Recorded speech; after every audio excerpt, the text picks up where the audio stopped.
Kwanza mimi kwa majina naitwa David Wanyoni Wachala kutoka Bumula constituency, Bumula Ward.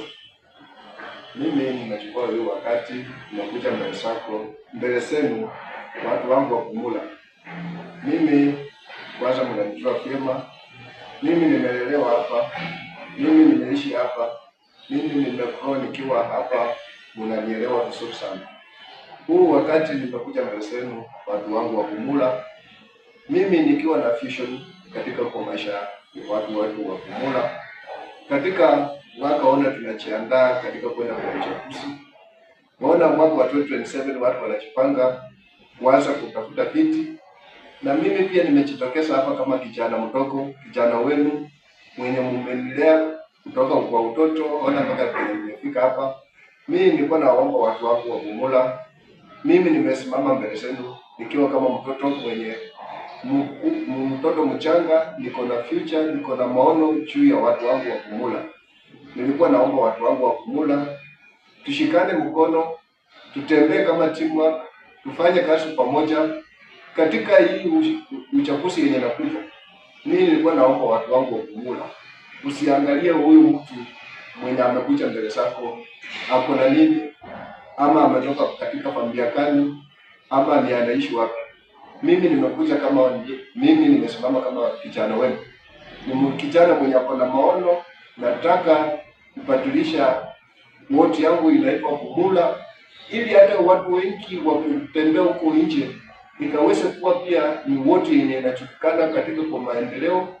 Na mimi namuomba mkiniamini, mnipe kura zenu, tufanye kama kazi pamoja kama ndugu na dada.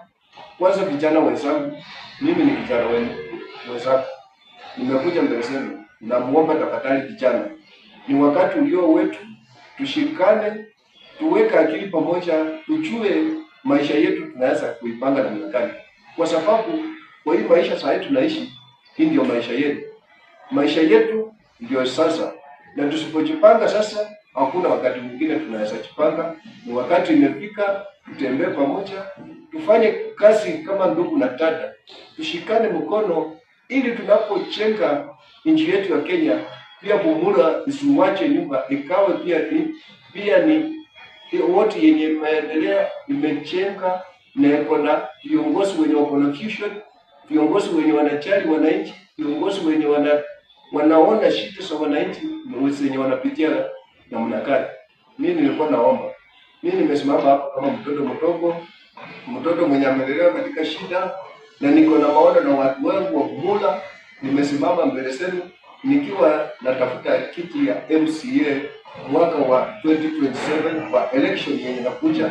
Mimi nilikuwa naomba, mimi nimesimama mbele zenu, tushikane, msiniache, mshike mkono. Mkinishika mkono mtakuja kuona matunda yenye mlikuwa mnakimbilia, ama matunda yenye mlikuwa na muasili.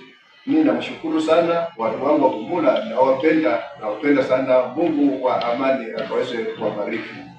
Asante sana.